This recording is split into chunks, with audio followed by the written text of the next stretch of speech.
आज मैं आपको क्रिश्चियन की कब्रिस्तान की एक ऐसी स्टोरी सुनाने वाला हूँ जो शायद इससे पहले आपने कभी सुनी ना हो।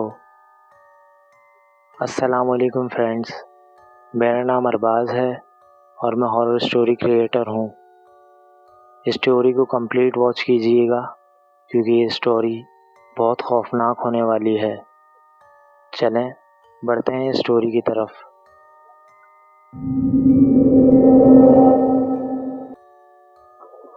रात का तकरीबन 1 बज रहा था। शहर का पुराना एरिया बिल्कुल खामोश था। चर्च की घंटी की आवाज़ दूर अंधेरे में कहीं गूंज रही थी और उस सुनसान रोड पर 4 आदमी एक काला ताबूत उठाए चले जा रहे थे।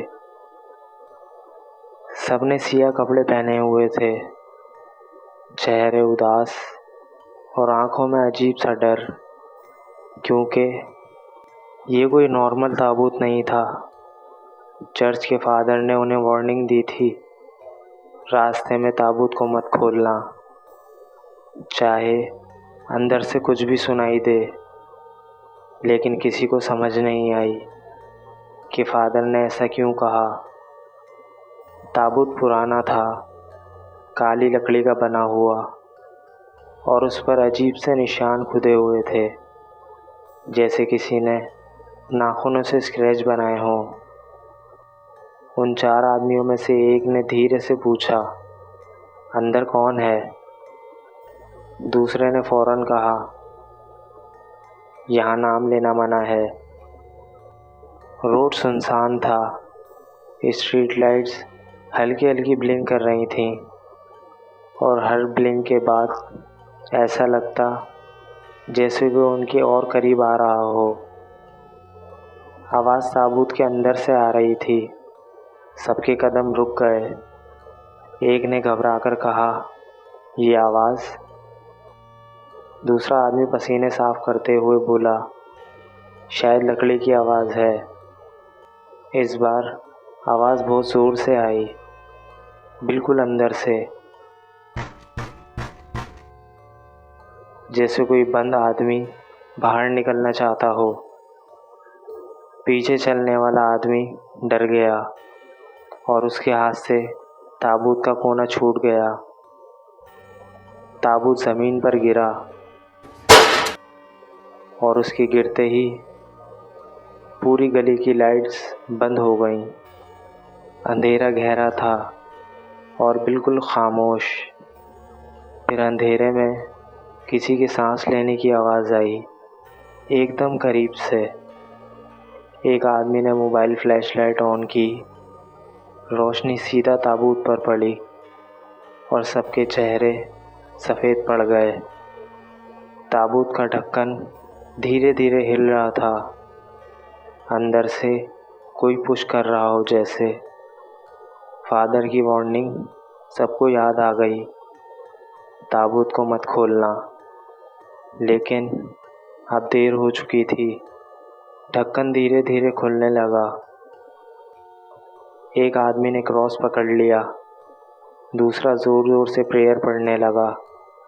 फिर अचानक ढक्कन 1 इंच खुला और अंदर से एक आँख नज़र आई, सफ़ेद और बिल्कुल ज़िंदा। सब चीख उठे। ताबूत के अंदर मैयत हिल रही थी। एक लंबा सा हाथ धीरे से बाहर निकला, उंगलियां सूखी हुई और नाखून बहुत लंबे। अचानक स्ट्रीट लाइट्स दोबारा ऑन हुई और उस 1 सेकंड में सबने देखा कि ताबूत खाली था, लेकिन उनके पीछे कोई खड़ा था। वही मैयत, काला सूट पहने, सफ़ेद चेहरा और आँखें बिल्कुल काली। वो धीरे धीरे उनकी तरफ चलने लगा। उसके कदम की आवाज़ खाली रोड पर गूंज रही थी।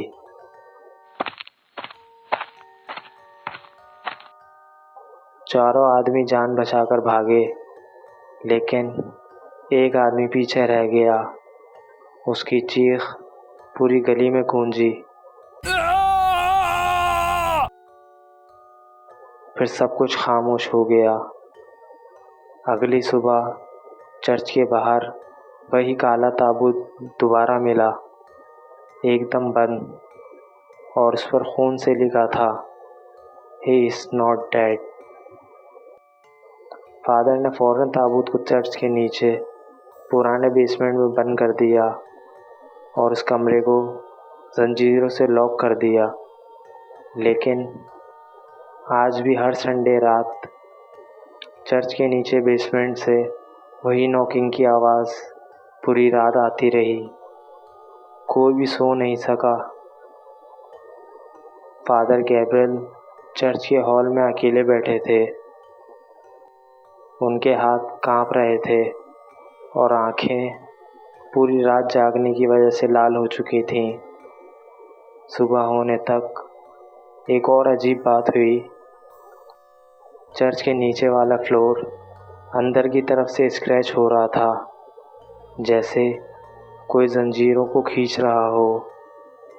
फादर ने फ़ौरन क्रॉस उठाया और बेसमेंट का दरवाज़ा खोला।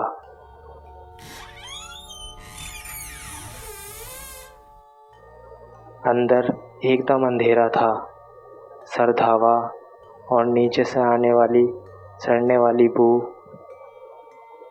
ताबूत अब भी वहीं था, लेकिन उसकी जंजीरें ढीली हो चुकी थीं और ढक्कन पर नए स्क्रैच मार्क्स थे, जैसे कोई रात भर बाहर निकलने की कोशिश कर रहा हो। फादर समझ गए, अगर ताबूत चर्च में रहा तो कुछ बहुत बुरा होगा। उसने फ़ौरन शहर के 4 आदमियों को बुलाया, स्ट्रॉन्ग और हिम्मत वाले लोग।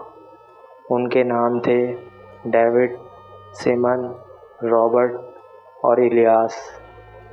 फादर ने उन्हें सिर्फ इतना कहा, इस ताबूत को आज रात पुराने कब्रिस्तान में दफन करना होगा, लेकिन चाहे कुछ भी हो, ताबूत को खोलना मत।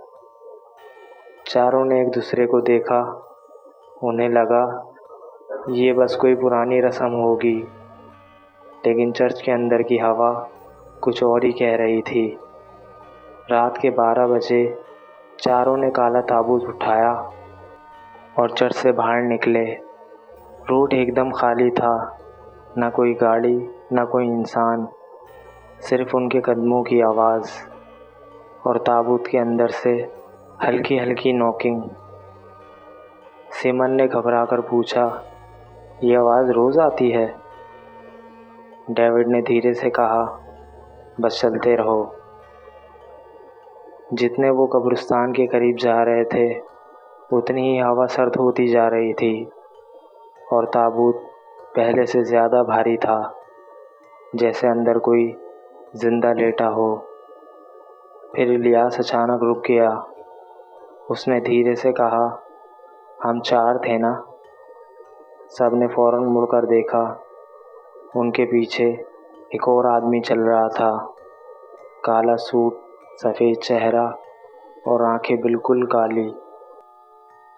वही मैयत। ये देखकर रॉबर्ट की चीख निकल गई, लेकिन वो आदमी बस खामोशी से उनके पीछे चल रहा था।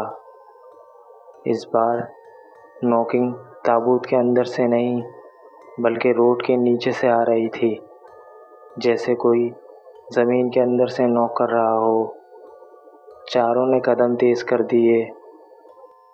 दूर पुराना कब्रिस्तान नज़र आने लगा, टूटे हुए क्रॉसेस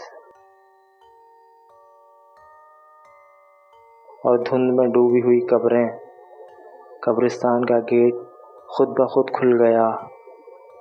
अंदर बिल्कुल सन्नाटा था, लेकिन ऐसा लग रहा था जैसे कोई उन्हें देख रहा हो। फादर ने कहा था, कब्र पहले से खुदी होगी, और वाकई बीच कब्रिस्तान में एक गहरी कब्र तैयार खड़ी थी। चारों ने ताबूत उसके करीब रखा, लेकिन जब डेविड ने कब्र के अंदर फ्लैशलाइट मारी उसकी सांस रुक गई। कब्र बहुत ज़्यादा गहरी थी, इतनी गहरी कि नीचे अंधेरा ही नज़र आ रहा था। फिर ताबूत के अंदर से जोर का धक्का लगा। ढक्कन आधा खुल गया और अंदर से वो मैयत धीरे से उठकर बैठ गई। उसका चेहरा सूखा हुआ, होंठ काले और आंखें बिल्कुल सफ़ेद।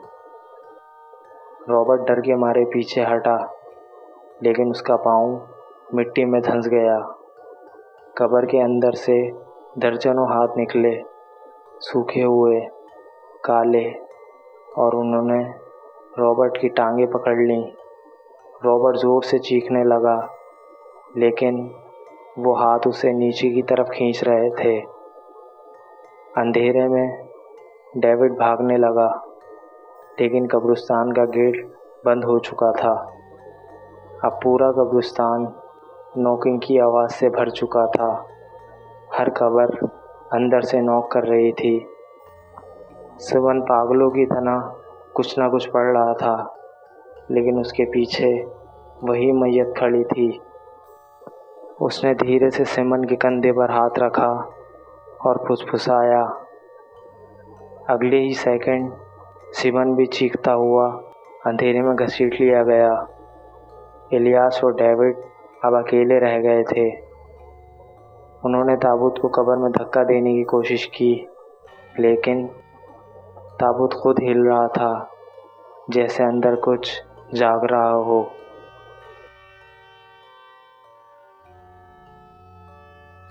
फिर कब्र के अंदर से दर्जनों आंखें खुल गईं, अंधेरे में चमकती हुई। डेविड की चीख निकल गई और अचानक मिट्टी ने उनके पाँवों को पकड़ लिया। धीरे धीरे दोनों ज़मीन में धंसने लगे। उनकी चीखें पूरे कब्रिस्तान में गूंज रही थीं, लेकिन कब्रिस्तान बिल्कुल खामोश था।